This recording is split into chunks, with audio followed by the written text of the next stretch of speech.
حضرت حکیم الامہ بڑے بزرگ تھے, ان کے پاس ایک شخص آیا مرید بن کے نا, ایسے تواضع سے بیٹھ گیا.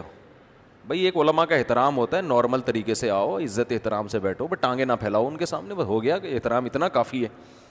وہ کچھ زیادہ ہی ایسے جھکا جا رہا ہے. حکیم الامہ نے ڈانٹ دیا اس کو, بولا تو کیا مجھے فرعون بنانے آیا ہے؟ اتنا ادب کر رہا ہے, ایسے جھکا جا رہا ہے جیسے میں تیرا, یعنی میں اپنی ورڈنگ جیسے میں تیرا کیا ہوں, کہ تو خدا ہوں, کوئی بھگوان ہوں تیرا, میں کوئی معبود ہوں. آرام سے بیٹھو جیسے سارے بیٹھے ہوئے ہیں.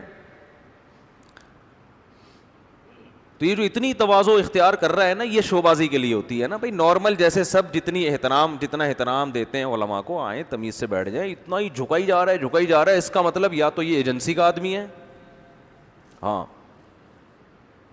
خفیہ ایجنسی کا ہے, انکوائری کے لیے آیا ہے, پکڑوانے کے لیے آیا ہے, اور شو یہ کر رہا ہے کہ میں آپ کا بہت زیادہ عقیدت مند. ایسے لوگوں سے ہمارے بھی واسطے ہوئے ہیں.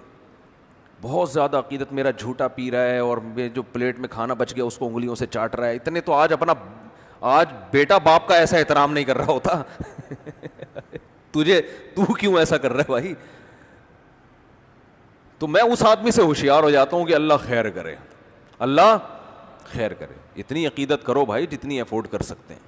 جیسے وہ ایک آدمی کو بھولنے کی بیماری تھی نا, سرٹیفکیٹ لے کے گھوم رہا تھا ڈاکٹر کی طرف سے کہ مجھے بھولنے کی بیماری ہے, لہذا بھولے سے دوسروں کی بیویوں کو اپنی بیوی بولتا تھا. وہ جب پکڑا جاتا تو سرٹیفکیٹ دکھا دیتا, بھائی ڈاکٹر کی طرف سے مجھے سرٹیفکیٹ ملا ہوا ہے کہ میں بھول جاتا ہوں. تو لوگ کچھ بھی نہیں کہتے یار اب بھولے سے.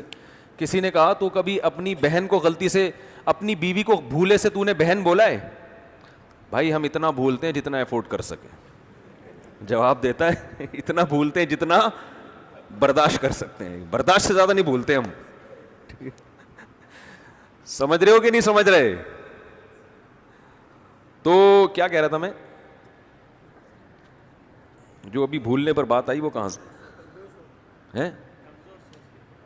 ہاں تو جو اتنی عقیدت کر رہا ہے نا, انگلیاں چاٹ رہا ہے اور آپ کا تھوک زمین پہ نہیں گرنے دے رہا, وہ صحابہ کی عقیدت تھی. آج اتنی عقیدت لوگوں کو اپنے باپ سے نہیں ہوتی جس نے اتنے احسانات کیے. وہ پیر و مرشد سے کہاں سے ہو گئی؟ یا تو وہ بہت جاہل ہے, یا یہ کہ 2 نمبر آدمی ہے. تو نارمل رہنا چاہیے, نارمل.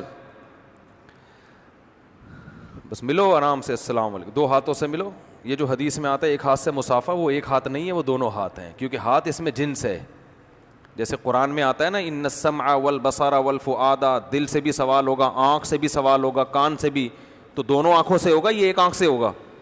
دونوں آنکھوں سے. تو بخاری کی جو حدیث ہے نا, ہاتھ سے مصافحہ کیا, وہ ہاتھ اس میں جنس ہے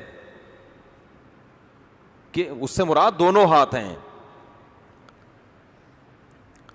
اور ویسے بھی یہ عجیب سی بات ہے کہ نبی کا ایک ہاتھ ہو اور عبداللہ بن مسعود کا بھی ایک ہاتھ ہو.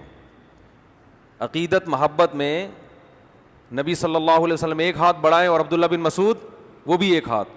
یہ صحابہ کی محبت کا بھی تقاضا نہیں ہے. ایک ہاتھ سے مصافحہ بھی جائز ہے, لیکن بڑے کا ادب کیا ہے کہ 2 ہاتھ سے مصافحہ کیا جائے. تو حدیث میں ایسی کوئی صراحت نہیں ہے کہ وہ ایک ہی ہاتھ تھا, ید تھا, ید اس میں جنس ہے. اسی وجہ سے اسلاف اور جتنے بھی اہل اللہ ان کا تواتر رہا ہے کہ ہمیشہ مصافحہ دونوں ہاتھ سے. لیکن بہرحال ایک ہاتھ سے بھی جائز ہے, کوئی یہ حرام ناجائز نہیں ہے.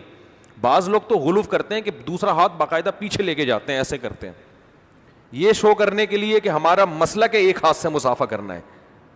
تو بھائی آپ کا مسلک اگر ٹھیک ہے, ایک ہاتھ سے ہے, تو یہ ہاتھ نیچے چھوڑ کے یوں بھی کر لو. یہ چڑھا کیوں رہے ہو کہ یہ والا نہیں استعمال ہوگا؟ یہ غلو ہو جاتا ہے پھر. تو غلو دونوں طرف ہے, میں نہیں کہتا ایک طرف ہے. ایک صاحب نے کہا کہ ایک ہاتھ سے مصافحہ اس لیے جائز نہیں ہے کہ اہل حدیث کا شعار ہے. یہ بھی غلو ہے کہ اہل حدیث کوئی کافر تھوڑی ہے کہ ان کا کوئی شعار ہے تو آپ کے لیے وہ حرام ہو گیا. خیر